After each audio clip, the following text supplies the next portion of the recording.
जितना छलावा प्रायोजित सरकार द्वारा लखनऊ वासियों के साथ हुआ है, उतना उत्तर प्रदेश का किसी जनपद को उठा लीजिए, अगर मूल्यांकन करेंगे तो आपको बहुत अजीबोगरीब सा लगेगा कि साहब लखनऊ तो एकदम नगण्य रह गया। इनका जब प्रधानमंत्री बोलता है तो कहता है कि वो छपरा के बगल में कौन जगह है, दरभंगा में हमने एम्स बना दिया है।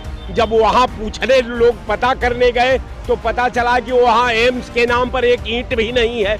इनके सोचने में, इनके प्रचार करने में जनता आज ही जा चुकी है। केवल गांधी परिवार को वो गाली देने में, गांधी परिवार को नीच दिखाने में, गांधी परिवार के साथ विश्वासघात करने में, गांधी परिवार के साथ जहर बोने में उनको महारत हासिल है और वही उनकी उपलब्धि है और कोई वैसा व्यक्तित्व का मतलब नहीं है। नमस्कार दोस्तों, कल लखनऊ के अंदर वोटिंग होने वाली है और 5वें चरण के अंदर काफ़ी सीटों पर वोटिंग होगी, जिसके अंदर मोहनलालगंज है और बाराबंकी है। कई सारी सीटें हैं जिसको लेकर लखनऊ के अराउंड में सीटें हैं। लखनऊ के अंदर भारतीय जनता पार्टी को काफ़ी मजबूत समझा जा रहा था, लेकिन जैसे जैसे चुनाव बढ़ रहे हैं अपने उसके अंदर देखा जा रहा है कि चुनाव फाइट में आ रहा है। तो क्या लग रहा है इस बार जनता का फैसला क्या होने जा रहा है लखनऊ के अंदर?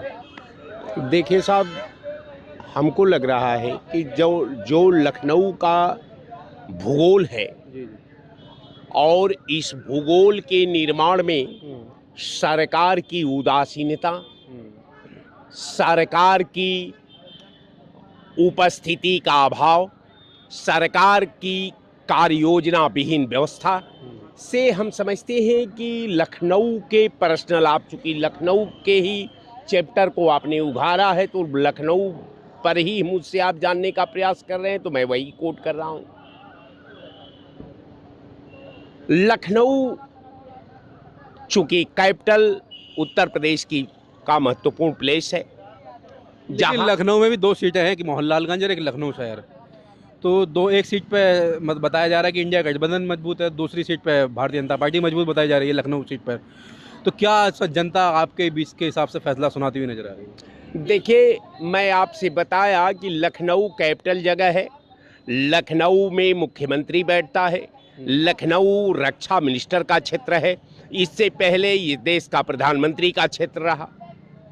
लेकिन तब सवाल गंभीर हो जाते हैं जब लखनऊ के भूगोल के निर्माण में भारतीय जनता पार्टी की अगर गाथा को, भारतीय जनता पार्टी के विकास के तकनीक को, भारतीय जनता पार्टी के जनता के हित में भूमिका का अगर हम मूल्यांकन करते हैं तो मुझे लगता है कि काश जितना छलावा प्रायोजित सरकार द्वारा लखनऊ वासियों के साथ हुआ है, उतना उत्तर प्रदेश का किसी जनपद को उठा लीजिए, गोरखपुर को उठा लीजिए, कानपुर को उठा लीजिए, बरेली को उठा लीजिए, आप किसी भी जनपद को उठा लीजिए, अगर उन जनपदों से अगर डेवलपमेंट के क्षेत्र में, रोजगार के क्षेत्र में, कंपनी कारखाने के क्षेत्र में, कार्बन और स्टील के क्षेत्र में, गन्ना मिल के क्षेत्र में या छोटे मोटे कुटीर उद्योग के संदर्भ में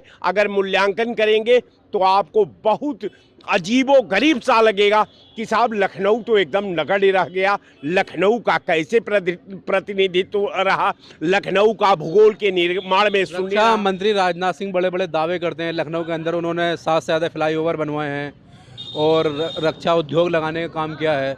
तो क्या लग रहा है कहाँ वो उद्योग बैठा है?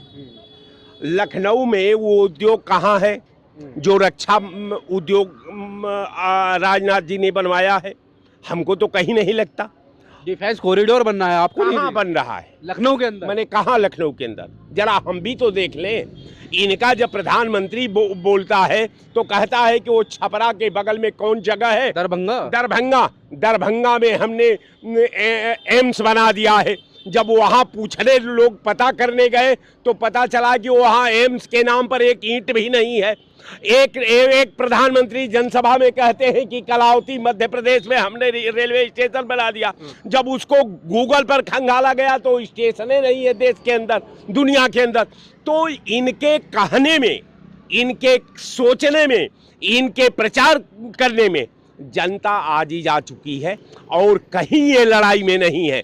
आज 9 लखनऊ की जनता हम समझते हैं कि इस बार जो फैसला लेने जा रही है वो कल कारखाने के क्षेत्र में लेने जा रही है, जो एमएसपी के क्षेत्र में लेने जा रही है, शिक्षा के क्षेत्र में लेने जा रही है, बड़े बड़े प्रोजेक्ट के क्षेत्र में लेने जा रही है।